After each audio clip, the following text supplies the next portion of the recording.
Hi, and welcome to the King's Court. My name's Charlie King. I'm a business coach and a life coach. And here at the King's Court, we answer your coaching questions and we bring up topics about coaching-oriented subjects. If you think this might be interesting, don't forget to subscribe below, ask questions below, tell me what you think. I'd love to have you be more part of this conversation, so thanks. Right now, I'm in the Boston area, so I'm way back east for those of you on the West Coast, and for those of you on the East Coast, I'm right at home. And for those of you in the Midwest, I'm sort of just jumped over. What you should know about today is the weather is awful. There's a honking storm going on outside. I went out for a run in the rain today and I got completely soaked through and came home absolutely dripping wet.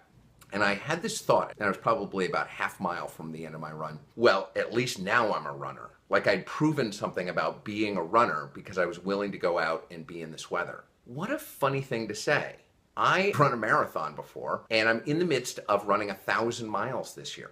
But I noticed that I don't hold myself as a runner. It's a moving target. When I ran my marathon, I was a runner. When I run an arduous run like I did today, I'm a runner. But if I go out and do a 3-mile run, I'm not really a runner. Like a constant need to prove value. How often do we have to play the game called prove it? I gotta prove it. I'm gonna prove it. Gotta get out there. I'm gonna dig that hole. I'm gonna finish that project. I'm going to work all night. I'm going to show that boss. I'm going to prove my value to them. It isn't about the boss. It's actually more about you proving your value to you. How would you treat yourself differently if you didn't have to prove anything and you were enough just the way you are?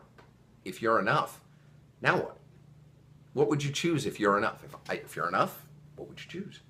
Well, would you be doing the same thing you're doing? Would you do something different? Look, who you are in the world is enough. I want you to play a game with me. Here's your practice of the week. You ready for a practice of the week?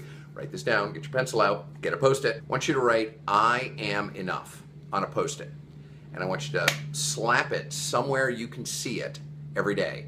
Put it as a reminder to yourself every morning. I am enough. I'm enough. And see how that shifts the way you interact with yourself and the way you interact with others. And feel free to share below. I would love to hear how this went for you. And ask some questions. This has been the King's Court. I'm Charlie King. Have a great day. And remember, you're enough. Take care.